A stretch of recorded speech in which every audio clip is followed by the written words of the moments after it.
Hello, welcome back. ഇന്ന് നമുക്ക് instant ആയിട്ട് ഉണ്ടാക്കാൻ പറ്റിയ ഒരു പിസയുടെ റെസിപ്പി നോക്കിയാലോ. കുട്ടികൾക്കൊക്കെ പെട്ടെന്ന് പിസ ചോദിച്ചു കഴിഞ്ഞാൽ നമുക്ക് ഇങ്ങനെ ഉണ്ടാക്കി കൊടുത്താൽ അവർക്ക് ഒരുപാട് ഇഷ്ടപ്പെടുന്ന ഒരു റെസിപ്പിയാണിത്. ഇതിനു വേണ്ടി ഞാൻ ഫ്രോസൺ പൊറോട്ടയാണ് യൂസ് ചെയ്തിട്ടുള്ളത്. പൊറോട്ട വാങ്ങിയതൊക്കെ നമ്മുടെ കയ്യിൽ ബാക്കി ഉണ്ടാകുന്ന സമയത്തൊക്കെ നമുക്ക് ഇങ്ങനെ ഒന്ന് ട്രൈ ചെയ്ത് നോക്കാവുന്നതാണ്. പൊറോട്ടയുടെ രണ്ട് സൈഡും ഒന്ന് നന്നായിട്ട് മൊരിച്ചെടുത്ത് അവിടെ മാറ്റി വെക്കാം. ഇനി നമുക്ക് വേണ്ടത് പിസ്സ സോസാണ്. ഞാനിവിടെ യൂസ് ചെയ്യുന്നത് ഒരു ഇൻസ്റ്റൻറ്റ് പിസ്സ സോസാണ്. അതിനാവശ്യമായിട്ടുള്ള സാധനങ്ങളെന്ന് പറഞ്ഞാൽ നമുക്ക് ടൊമാറ്റോ കെച്ചപ്പാണ് വേണ്ടത്. ടൊമാറ്റോ കെച്ചപ്പിലേക്ക് ഒരൽപ്പം ചില്ലി ഫ്ലേക്സും കുറച്ച് ഒറിഗാനോയും കൂടെ ചേർത്ത് കൊടുത്ത് നമുക്ക് നന്നായിട്ട് മിക്സ് ചെയ്തെടുക്കാം. ഇതാണ് നമ്മുടെ ഇൻസ്റ്റൻറ്റ് പിസ്സ സോസ്.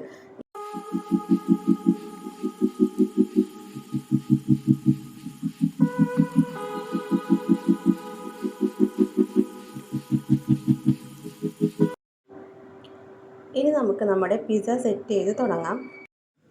ഈ പൊറോട്ടയിലേക്ക് ഈ പിസ്സ സോസ് നന്നായിട്ട് സ്പ്രെഡ് ചെയ്ത് കൊടുക്കണം.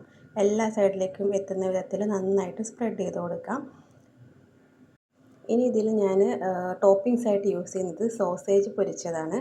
അത് നമുക്ക് ചിക്കൻ പീസസോ എന്ത് വേണമെങ്കിലും യൂസ് ചെയ്യാവുന്നതാണ്. ഇത് നമ്മൾ കുട്ടികൾക്ക് കൊടുക്കുന്നത് കൊണ്ടാണ് നമ്മൾ ഇതിനകത്ത് അങ്ങനെ വെജിറ്റബിൾസ് ഒന്നും ആഡ് ചെയ്തിട്ടില്ല. സോസേജ് മാത്രമേ യൂസ് ചെയ്യുന്നുള്ളൂ. ഇനി ഇതിൻ്റെ മുകളിൽ നമ്മൾ മൊസറല്ല ചീസ് ഒരു അത്യാവശ്യത്തിന് കുറച്ചധികം തന്നെ മൊസറല്ല ചീസ് നന്നായിട്ട് ഇട്ട് കൊടുക്കണം. അതിൻ്റെ മുകളിൽ ഒരൽപ്പം ചില്ലി ഫ്ലേക്സും ഒരൽപ്പം ഒറിഗാനോയും കൂടെ നന്നായിട്ട് വെതറി കൊടുക്കാം.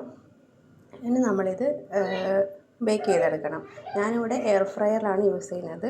നമുക്ക് എയർ ഫ്രയറിൽ ഒരു 180 ഡിഗ്രി സെൽഷ്യസിൽ ഒരു 3-4 മിനിറ്റ് ഒന്ന് ബേക്ക് ചെയ്താൽ മതി. ചീസൊക്കെ നന്നായിട്ട് മെൽട്ടായിട്ട് നല്ല അടിപൊളിയായിട്ട് കിട്ടുന്നതാണ്.